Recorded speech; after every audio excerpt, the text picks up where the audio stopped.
the kids these days, they don't know how lucky they have it. What with the elimination of smallpox and the end of the Crusades. The kids these days, they're not as smart as kids in my day. They're fatter. Their hair is much worse. They're always on their phones. People in my granddad's day, they spent no time on their phones. It's all terrible. The kids these days.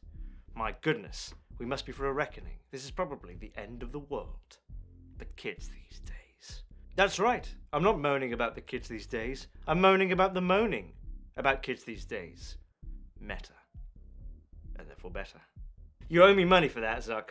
It's like a dream factory in here.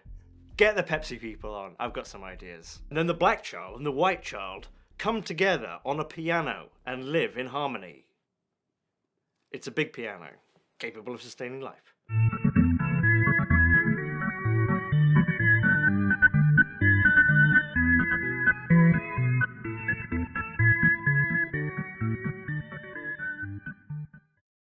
Let me tell you a little story.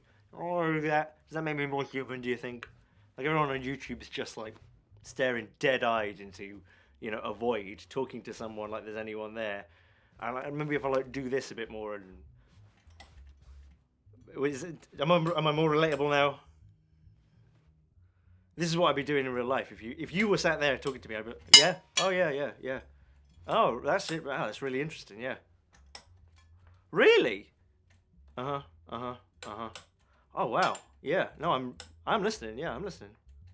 The kids these days. Oh, no, we did that bit. Let me tell you a quick story about when I went to university. At the time in Britain, almost everyone who could apply to university was encouraged to go. It was seen as, I suppose, the progress of society, where everyone would go to university. Doesn't matter if you weren't very academic, you could go and study something else.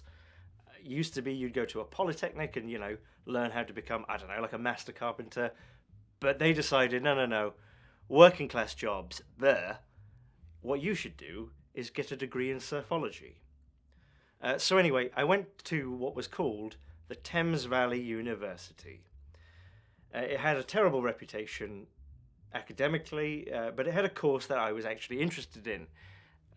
Film theory and filmmaking. A perfect marriage of practical and theoretical, because I was actually kind of interested in the theoretical as well, as, I want to be a filmmaker.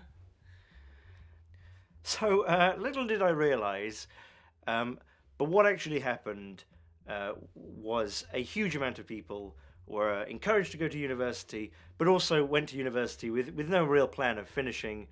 They could get a grant that they could, not pay for student accommodation because they never planned to do any of that. They could just get a grant, like a really cheap loan from the government that they might not even have to begin to pay off for 20 years. So out of 90 kids who started my university course, 15 were actually interested in film. Seriously. People just didn't care.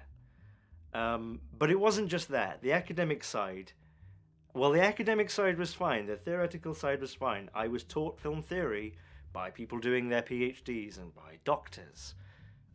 It wasn't just that many of the other kids didn't give a shit, though. The actual standard of practical teaching was appalling. Most of the lecturers had very limited technical knowledge, and they didn't care. Their qualifications were, one of them was a comedian, had been a comedian, not a successful one. They'd just been a jobbing comedian, on the circuit for a bit. I made a short film 10 years ago. I've never made any money off film. I've never had anything on TV. I've never made a film that's been shown anywhere. But I'm a £60,000 a year lecturer teaching people how to make films. We had no mention even of lenses. You could have gone through that 3-year course not knowing the lens comes off the camera. Nothing about audio. Just shit. Just really shit. And I complained about this to the dean. But because all of my money went to this bloated bureaucracy, I'm getting annoyed now, there were 12 deans. So I complained to one of the deans and I got a meeting with her. And I guess she thought I would come completely unprepared or something. But she shat her pants when I started talking to her about Hep Key and why they were allowing students in with zero qualifications, without any interviews, who had no interest in film. They had like a B in fucking media studies. Nothing, no proven interest in film at all. Why they were letting them in? Isn't it convenient, what with HEPKey, that you get more funding the more people you let in? So she didn't have an answer to that. At the end, she asked me, who are you working for? Like I was working for some sort of like clandestine group of staff members who were planning a fucking academic coup or something. Who was I working for because I'd gone to say, I'm paying you to teach me and you are not doing it? Who am I working for? What's my agenda there? But the kids these days bit is, she said to me, University of West London, she said to me, you know, you're really lucky because when I went to university, all the lecturers were drunk all the time. I'm really lucky because when you went to university in 1965 and didn't pay for anything, you got a shit experience because your lecturers were drunk. My lecturers definitely weren't drunk. They were just shit and derelict. You know, and I want to stress, because I know this is coming across like, yeah, I got a first, right? That's an A. I don't have an axe to grind. I don't care. No one's ever asked, did you really have a first? You can't work for me unless you really have a first. Just produce this first. No one gives a shit. Don't go to university for film. I could have bought a fucking camera and just got on sets by being the virtue of, I own a camera. Do you? Yeah, I'd gone to complain because they wasted my time. What that university taught me was, fuck you, I'll do it anyway. I mean, the amount of times I'd have to ask people, like, can we use this room for filming? No, you can't, we need to keep it empty. And so I just ask them again. We need to use it, can we use it? And they go, yeah, fine.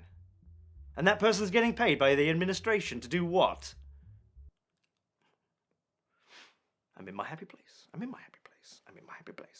Could be worse though, couldn't it? I could have been born in the 18th century, joined the merchant navy, and then gone, oh man, I feel sick. I didn't realise I'd be seasick. How many years have I got of this? 8.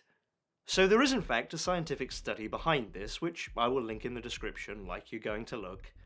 The study finds that ideas of kids these days being insufficient is widespread and constant, and also that people see kids these days as being deficient at something they themselves are good at. But also, furthering the possibility that society in its entirety is based on mass delusion, people who think that the kids these days are deficient in something they think they're good at don't actually need to be good at that thing that they think they're good at. You just need to tell them that they're good at it. Like, I don't know, am I going to look around this room and I'm going to like see like, I don't know, like Satan, that's Satan, in the corner, and we'd be like, how long have you been stood there? He's like, I've been here the entire time! I came to sell you some more vouchers! The scientists who asked people about kids these days' feelings found that participants were more likely to think kids don't read enough these days or have good enough reading comprehension after they themselves had been told that they had scored very highly in reading comprehension even when they didn't. They also tended to think that they liked to read as a kid more than kids do now, as did their entire generation. It's just projection, not even along the lines of what people were good at when they were kids, but really what they're good at now. Kids these days all good at computer, but I good at car. I good at car, so when I was kid, I was good at car as a kid. Kid's not good as car. Kid's not as good as me. I'm a car. And all these kids these days sort of thoughts, they're all about kids these days compared to the generation of the speaker. In my day, we had to walk 10 miles to the school, there and back through blizzards. Now they've got school buses. So it should be like it was in your day. Why not, in my day, we didn't have school. In my day, you were born 20 years old, right? And you came out with a cutlass and a helmet, and you were ready to fight the fucking French, right? And presumably they have the same thing. That's the problem with the kids these days. No more border wars between the English and French over nothing. No one's saying, kids these days, I've looked into it, and apparently kids in the 12th century had a very good understanding of the stars. Apparently they could really, choose a good route and read the landscape really well. Why aren't we doing that anymore? What it is it's the sextant. That ruined things. People relying on the sextant. I just have to go like that. And then, that way. It's kind of like people forget what it's like to be 15 or 20. Like the kids these days, they're so dumb. Yeah. That's what being a kid is. Like, have you not grown as a person? Like, I like to think, oh God, when I was 18, I was so dumb. I can't believe I wore that t-shirt like that.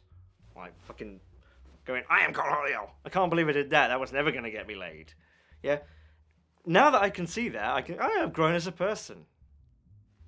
It almost invokes, the idea of like Bill Maher smashing his knuckles into his fucking meaty thighs to go on about Stan Lee when Stan Lee died, the creator of Marvel, because he was angry that there was an outpouring of positivity because people love the work of Stan Lee. Oh, they shouldn't love the work of Stan Lee. Comics, they're for kids. Pfft, boring. I'm Bill Maher. I'm really clever and funny. Why people should love me more? I mean, I'm very famous and rich and I have famous friends, but it's not enough. Why won't people watch more of me? Why don't people like me more than Stan Lee?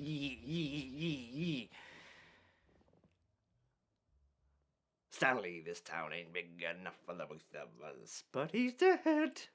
But Bill Maher has to leave. This morning, I had 10 cups of coffee for this morning. I have to wonder if, especially from the older people, if it's really about, I'm going to die soon. It's like Schrodinger's youth, a bit. The kids these days, they don't know how lucky they had it, but also they're weak. You know what made me really tough? What made me really tough was having a really shit childhood. And these kids don't have shit childhoods, and therefore they are not as tough. Pfft, cowards. Also, who do they think they are? $7.50 an hour at the factory was good enough for me 30 years ago, and it's good enough for them now, even with some slight inflation. Maybe you should have gone to college. Also, maybe you shouldn't have gone to college when you can't afford it. You should have been a battleship riveter or something. Then you could just have carpal tunnel and black lung, not all this student debt. The kids these days, too busy on their Nintendos. In my day, you were just playing dog shit, and occasionally one of your mates would get snatched by someone in a van. It was just part of it. The kids these days, coming out as gay? Pfft, that's cowardly. In my day, you'd be a hero and stuff it deep down and get married to a woman and have kids and, try not to kill yourself. I don't think it's especially helpful to segregate ourselves along generational lines anyway. I've met old dickheads, young dickheads, generation after generation of monsters. But, if you want to talk about generations, well, it's the boomers who fucked it. I'm really sick of old farts telling me what they think like they know any better, like their generation was anything to aspire to. In a segment I like to call, When Will Bill Maher Die of Old Age? I'm guessing soon because he's so old and boring. Someone in 1985 could buy a median-priced house for $85,000. If home prices stuck with inflation today, the median would be $177,000. But it's $408,000. 15 years ago, my wife worked in a factory for $8 an hour. In the 80s, her dad worked in the same factory for $8 an hour. The kids these days, they don't know how lucky they have it. There are articles and surveys from 1931 about kids being too soft. Here's Socrates going on about it. Boo! In 2008, 72.7% of survey respondents also said that kids were too soft. I was about 10 when 9/11 happened. Growing up in a climate of fear made a lot of sense to me. In fact, if I had to use a single word to describe the society of Britain or America, I would use the word fear. Those terrorists did a real number on Britain and America. They made people scared for a long time. Really scared. But at the same time, it was all compartmentalized in a way that was very weird for me as a kid. You know, War on Terror on one channel, Girls in Hot Pants on another, climate change on one channel, buy this product on another. Here are some TV presenters, some news presenters. Before we get into, uh, the 10-year recession, or these 10 soldiers have been killed today from IEDs. We're going to talk about snow on the ground and show you pictures of people building snowmen. Um, you know, if Britain or America were a movie, I would say tonal problems. It's got a lot of tonal problems. And I can only imagine that those tonal problems have increased as time has gone by. What with social media, what with COVID, what with so many politicians in Britain, America, and presumably other parts of the West being compromised by corporate and enemy interests. Society is fucked. But it always has been. I don't mean that as a pessimist. You reap what you sow. The kids these days are alright. Good luck. And now I am going to drink some more fucking coffee until I die.